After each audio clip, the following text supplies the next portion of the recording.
many of you have seen Indie Game the movie at this point? So wait, how many of you haven't?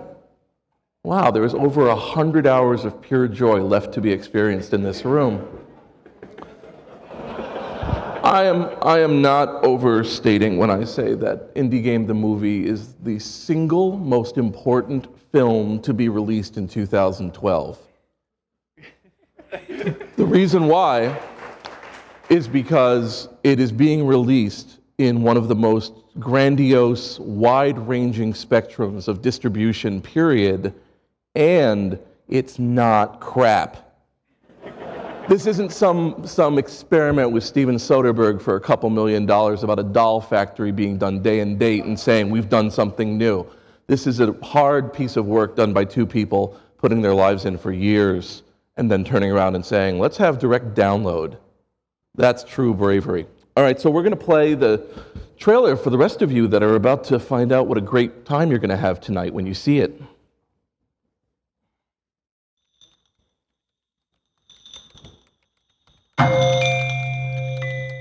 I am determined to make video games, and I make video games because I can.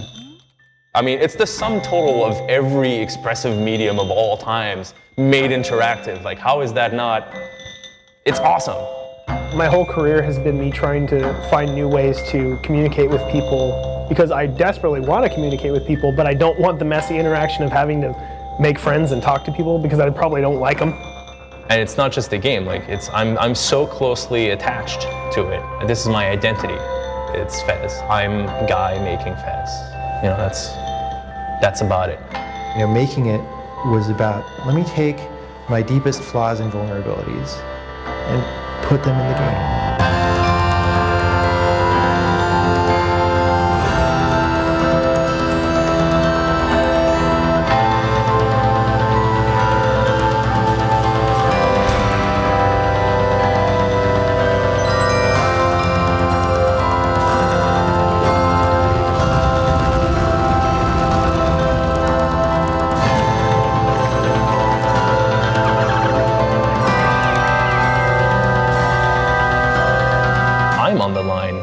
Like my name, my career. If this fails, like I don't think I'll work in games again. I'm like in a fucking concentration camp. If you can't get the work done, then the past 2 years are basically worth nothing. No pressure. All you've been doing for 4 years is look at this, like this close. Like you can't see anything else. You don't even see the mistakes in it anymore.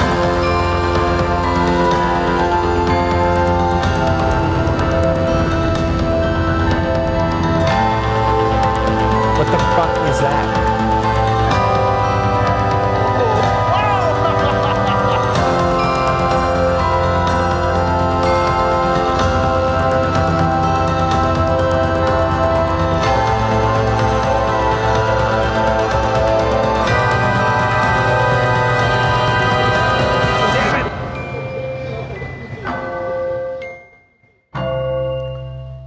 And here we are.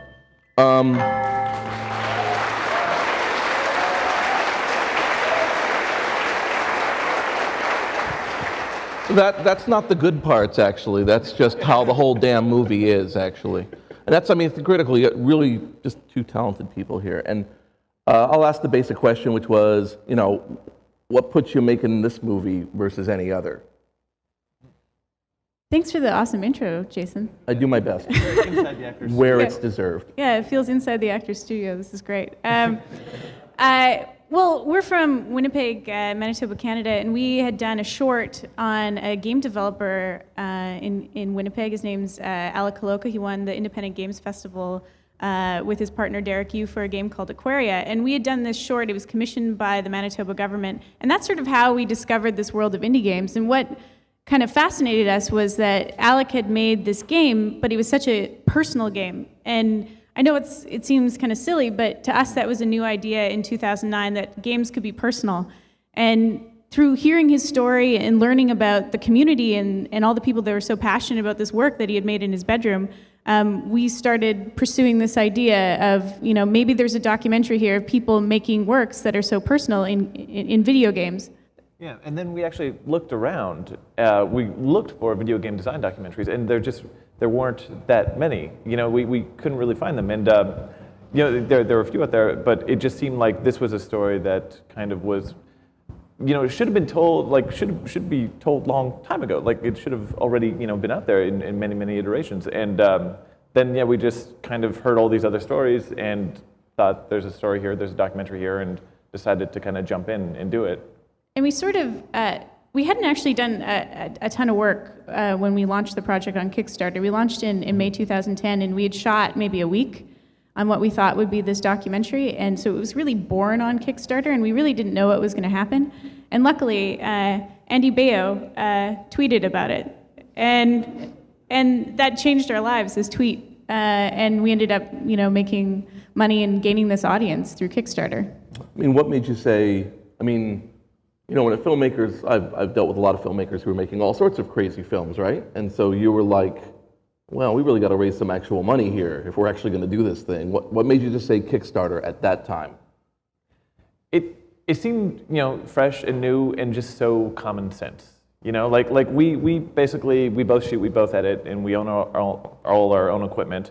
And we wanted to make this movie about independent game designers. And like one of the things that we found so inspiring was, you know, the things of like open beta and the things that they like open devlogs, and they built their audience as they built their game. And we thought, well, why not do that with a film? And, you know, it just makes absolute perfect sense to do that with a film about independent game designers. So like a lot of our techniques was just seeing what we really loved about independent game design, or just, you know, open game design, and using that for the movie. And it just seemed like Kickstarter just seemed like, okay, well, let's make a trailer or like a test piece, put it out there, see if people like it, and if people like it, then that means we should make it.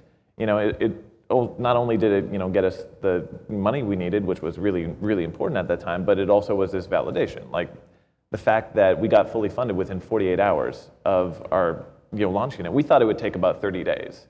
And so it just blew our minds, and it gave us this confidence and this burgeoning audience that, you know, we needed to go forward and to kind of, we were pretty naive. We thought we'd get it done in about a year. And it's now been 2.5 years of 24/7 indie game. And we even thought in that year we could do a commercial gig in amongst it, you know, just kind of, you know, yeah, but no, it completely took everything over, yeah. So any backers of this movie in the audience, by the way? Yeah, Thank you. Thank you. Thanks. Appreciated. Your from DVDs all. are in the mail. They just went out. They just went out. Yeah. So you know, during the production, did your backers have an influence in the movie itself, or was it more, here's what's going on, and they just got to see it? I mean, did you feel like they were collaborating with you, or was it more, here's our financial backers, like a family, or? They never really, not in content. In any ways, although every time we put out, because we put out a lot of video during the making of this. We put out 88 minutes of video, and you know, relatively produced video. We wanted to put out good stuff, and that was actually crazy to a lot of filmmakers that we talked to. They're like, "You're giving away DVD extras. Why are you doing that?" And so we put it out, and every time we put out something, we got, you know, more followers, more audience members, and it was kind of like this nice pat on the back. You're in the right direction. You're making something I still like. Keep on going. So that was always great and validating. It did kind of affect timelines a little bit. Like we did, because we had, you know, 300 people in the beginning, and then that grew as time went on. We always kind of felt like we need to get it out quicker. You know, just because the internet, when you're paying attention to something on the internet, everyone knows this here, it's like dog years, right? Like if you're watching something for a year on the internet, it might as well be 7. You know, it's just, People have been like discovering the movie, and they would be, you know, they'd discover it, and it would come out, and they were like, oh, I've been waiting 3 years for this, and we've been working on it for like 1.5 years at that point. And it's just, there's this weird time warp, and it's hard not to feel that pressure. And I think it's actually a good pressure. Like the Glyph guys, you know, mentioned, like if we didn't have those backers, and we didn't have those people exerting that pressure, like the film was hard to do, and at many points, it was tempting to say, let's go back to commercials, because this is tough. Yeah.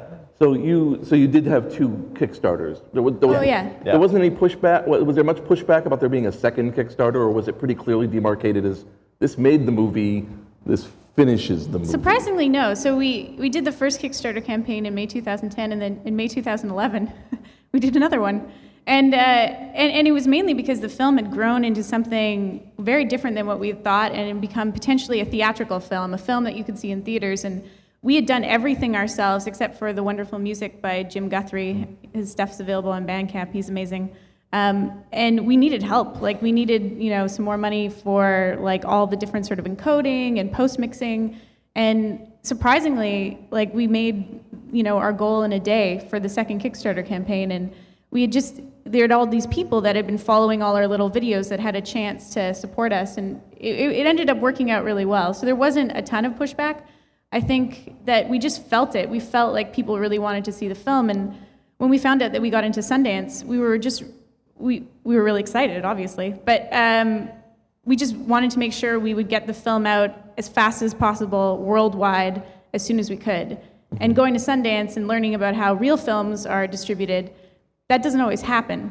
It doesn't happen that quickly. It takes usually 2 years to distribute a film, and we ended up getting it out in 6 months, which we almost died, but we're happy. So, I'll just touch on this briefly. I mean, you meet up with Scott at Sundance. You go from, well, we got into Sundance to now you're hobnobbing with the big names. I mean, how do you, Oh, by Scott, you mean like Scott Rudin? Yes. The maker of The Social Network? Yes. Yeah. You suddenly find yourself taking meetings, right? You go from, boy, it'd be nice if everyone helped us finish our film, our film about a barn, and then suddenly, oh, you're signing up for an HBO situation. I mean, yeah, that is was there anything weird. you wish you had brought to Sundance that you didn't bring with that? We didn't know what to expect going to Sundance. It's a real industry there. It's a market. People know they buy and sell films. There's like bidding wars. It's like real estate. And you have like your real estate agent who is your sales agent, and he's trying to get people to bid up purchasing your film, and it's very Hollywood and very businessy, and we didn't know anything about this. And actually, a few weeks before Sundance, Scott Rudin's people saw the trailer and called us and said that they want to make it into a TV series for HBO, and we weren't really like. I didn't think they were serious. Like, You didn't think it was Scott Rudin. I didn't know who Scott Rudin was. Yeah. And that's interesting to me also because news of that breaks in a PR burst, a PR blast, while you're in a screening. Yeah. Yeah. So you come out, and the internet has finished the job of describing all the details for you. Yeah. Yes. It's now become a comedy series, Yeah. situational reality comedy series based on the lives of the people you have been working with for 2 years in this film. Yeah, that day sucked. Yeah. And now the internet wants to eat you. How long did that take to die down? Yeah. Who would think the couple internet days. would screw up details? The internet doesn't do that. No. Yeah, it was. We were in a screening, and again, news broke, and it got described as the Big Bang Theory with Edmund Macmillan. And this is not what it was in any way, and we couldn't comment on it just yet because it was it was a leak, and then it came out, and we didn't know what we could say and what we couldn't say. So we had to wait a few hours before responding. So you just see internet anger just kind of bubble up and keep on going, and so it was it took us about 2-3 hours before we could finally comment on it. And just say, no, not a comedy. It's just because it was in the half-hour category. Someone labeled it as a sitcom, and HBO they don't do bad stuff. they don't do like sitcom stuff like that. And Right. Everyone was kind of missing all the other elements and just saw sitcom and then saw Red. They didn't see Scott Rudin or Social Network or HBO or anything like that. But yeah, that was the internet, bad internet day. So, and this is the thing that just impresses me so damn much, right? So good, you're at Sundance. Scott's got you. Doing contracts. It's coming. And at this point, you could hop into the big fat Hollywood Zeppelin and be like, see ya suckers, right? A story that's happened many times before. Devil and Daniel Webster. And what ends up happening instead, right, is, and I don't know how many people are aware of this, but right now, do it from the back, and if you're watching the movie tonight, do it from the way back so that there's no screen glare. But you can right now buy it on Steam, on iTunes, on direct, unfettered, DRM-free download from their website, and from VHX, you can stream it, right? This all happens at once, or you can buy the physical copy. No film has ever done this in the history of film. This is a critical experiment for the future. All of the, we think this is going to happen, all of the blogs, this is it. And you turned around and you went for this. DRM-free from your site. And that, I'm sorry, I'm getting a round of applause from you people, because this has never been done.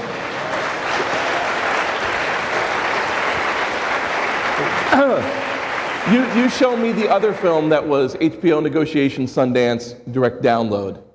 I'll buy you an ice cream treat from outside. Well, we had seen things like video games have been selling direct, like things like the Humble Bundle, and we'd seen, you know, Louis C.K. doing his amazing stuff and Aziz Ansari, and yeah, so we knew that that was a possibility. So going into Sundance and getting distribution offers and people taking you to lunch and all this stuff, we were just really worried that if we took an offer with a big distributor, the film would take a long time to get out. People all over the world wouldn't be able to see it right away, because usually when films are distributed, they're sold by territory. So they come out in the US, and then a few weeks later they come out in Europe, and then Australia. And we knew that we had lots of people around the world that had supported the film, and we were worried that if we territorialized it, people wouldn't get it all at once. And we really wanted a same day all over the world on digital. So that sort of prevented us from going with a distributor. And the challenge in that is that you need a distributor generally to go into theaters. And so we decided to do that ourselves. And we did, like, inspired by some of the stuff that you've done. You toured your films before. Gary Huswit of Helvetica and Objectified and Urbanized toured his films. And so a week after Sundance, we said, okay, we're not going with a distributor. Let's book our own tour, go across America in 16 cities and do it ourselves and sell tickets off of Eventbrite, and that's what we did. So we toured like a band. And although we don't have any talent, we would show up. People have turned to people who work for a living in computers and say, I get it now. Like, families have used this film to say, I understand why this matters to you so much. You know, I got a guy who I wanted to interview for one of my documentaries. I interviewed him, I didn't end up using the footage. And I happened to be following him, because I'm sorry I didn't get you in the film, and he said his wife turned to him and said, take as long as you need to finish this thing you're working on. Because of the movie. Because of the movie. Ooh. So no, it's got powerful effect. So you're demoting it, but okay, that's fine. It's your job to be very humble.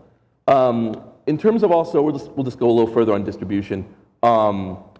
Is there anything that you're watching the movie of how this all came together, and the two of you, when's the part when you get up and go get some snacks because you're like, I can't watch that part again?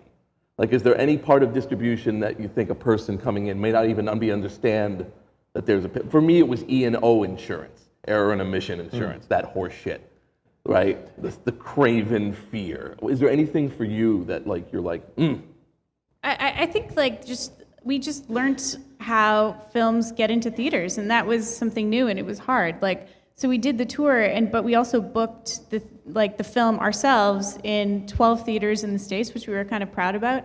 And like theatrical bookings. And theatrical bookings and stuff like that. We didn't know how this all worked, and so it was a learning process to be touring, booking all the theaters, working out the deal with iTunes and Steam and VHX while we're actually on the road, selling T-shirts, scanning your tickets, making sure the film plays from the projector. Yeah, that was the hard part. Yeah. Okay. Any filmmakers in the audience? Oh, I see. Okay, a few. They're too busy.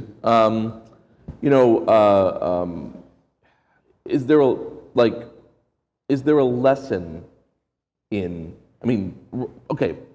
Right now, you got, like I said, the 6 or 7 distribution channels you're running simultaneously, right? Is there anyone that is you can decide how you want to put this. Is there anyone that's like not doing as well as you'd like, or one doing way better than you would like, or one that, I mean, you are the first film project on Steam, which is crazy, right? I bought it from Steam just to see what would happen, and it lets me know 326 people are playing Indie Game the Movie, right? So it's a thing now. Yes. It's like, this guy's doing Borderlands, this guy's doing you guys, this guy's doing... Yeah, and that's one of the exciting things about it, where we tried to put achievements into it. And I think eventually we are. And then we were laughing because we launched and it had a bug. Our movie had a bug, which was strange. But yeah, no, Steam has been excellent. Steam has been fantastic. And it's basically Steam and then iTunes and our own website are doing about the same type of business. And they're all, we're incredibly happy with all of it. Yeah, I think like one of the things that surprised us just into this world of distribution is just worldwide territories. Like we never really thought about, the fact that this might be licensed on Israeli television, and it is. So there's just all this weird opportunity of this, traditional form of distribution that we are discovering. And like going into distribution, like everything that we did because it just made sense. This just made sense to get our movie out this way, and we never wanted to kind of shun traditional distribution. So going into Sundance, we were like, well, let's embrace traditional where we can, where it doesn't interfere with our vision, because there are good things there that we can kind of grab hold to, and so it's this kind of doing these new things and then also discovering all these traditional distribution modes that still hold up and are still good. Right. Okay. How much time do we have left, gentlemen? 5 minutes. Excellent. So, black or white answer. The film has turned a profit, right? Yes. It's turned a profit. Yeah. Good. Yeah. So you're not living off the whatever.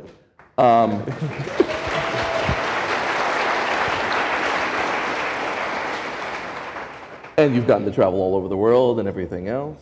And yeah, it's sort of the crazy thing that we didn't realize when we started this project was the film now plays instead of selling it to distributors, we just work directly with community groups around the world to book screenings. So it's really neat to watch, a screening happening in Cape Town and all these kids watching it in Cape Town, or it played, in Australia and it's playing in Scandinavia for a bunch of times. So it's just really neat. We never realized how much the story of independent creation would reach so many people around the world. And we're going to be going to some of these places. We didn't get to go to a lot of these places, but we're going to Iceland, which is kind of amazing. But yeah, that was a really neat thing, just realizing how many people around the world are touched by the same thing.